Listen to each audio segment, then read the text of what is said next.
श्रीराम समर्थ. प्रपंचातील थोडी तरी चिकाटी भगवंतासाठी धरावी.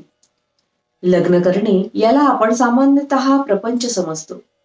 लग्न ही फार पवित्र संस्था आहे. तिच्यामध्ये दोन जीवांचा उद्धार आहे. ज्याप्रमाणे गुरु आणि शिष्य यांचा संबंध असतो, म्हणजे दोघांचे मत एकच असते, त्याप्रमाणे पती आणि पत्नी यांचा संबंध असावा.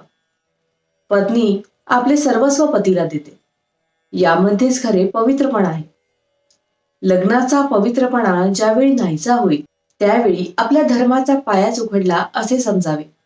आपली अशी समजूत असते की लग्न केले तेव्हा सुख हे लागणारच. जे जे परमेश्वराने निर्माण केले ते माझ्या सुखासाठीच केले असे आपण म्हणतो. वास्तविक एकच वस्तू ठेवली आणि ती सर्वांनी घ्यावी म्हटले तर सर्वच एकट्याच्या हाती कशी येईल? बायको म्हणते, मी माहेरी 16 वर्षे तपश्चर्या केली आणि आता यांच्या पदरात पडले, तेव्हा यांनी मला आता सुख द्यावे. पोरांना वाटते आमची इतकी पुण्याई म्हणून यांना इतका पगार झाला, तेव्हा यांनी नाही का आमचे लाड पुरव. खरोखर सुखाकरिताच प्रत्येकाची धडपड चाललेली असते. परंतु खरे सुख कशात आहे हे कळून सुद्धा आपण डोळ्यांवर कातडे ओढून घ्यावे, त्याप्रमाणे तिकडे दुर्लक्ष करीत असतो. प्रपंचात सुख मिळावे म्हणून जी चिकाटी धरतो तिच्या 1/4 चिकाटी जरी भगवंतासाठी आपण धरली तरी आपले काम भागेल. आनंदाच्या प्राप्तीसाठी आपण जे साधन आज करतो आहोत ते चुकीचे आहे. तात्पुरत्या सुखासाठी आपण आज धडपडत आहोत, त्यापासून दुःखच पदरात पडते. म्हणून तसे न करता चिरकाळ टिकणाऱ्या सुखासाठी आपण काहीतरी साधन करावे. जगामध्ये प्रत्येक गोष्टीला बंधन आहे. प्रत्येकाचे नियम ठरलेले आहेत. त्या नियमांचे उल्लंघन करणे म्हणजे अनावस्था आणणे होय. त्याप्रमाणे कुटुंबामध्ये प्रत्येक माणसाचे कर्तव्य ठरलेले आहे.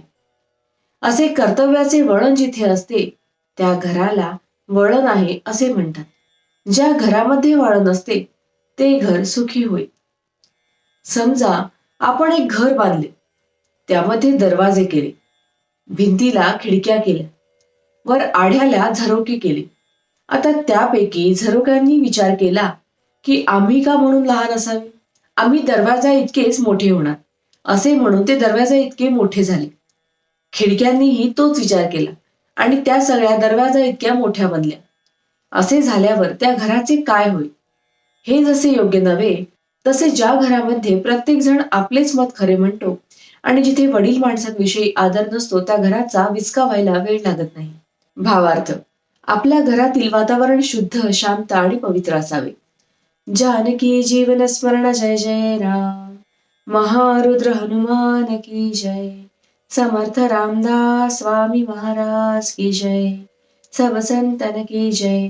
श्री अनंत कोटि ब्रह्मांड नायक राजाधिराज सच्चिदानंद सद्गुरु श्री ब्रह्म चैतन्य महाराज की जय. जय जय रघुवीर समर्थ.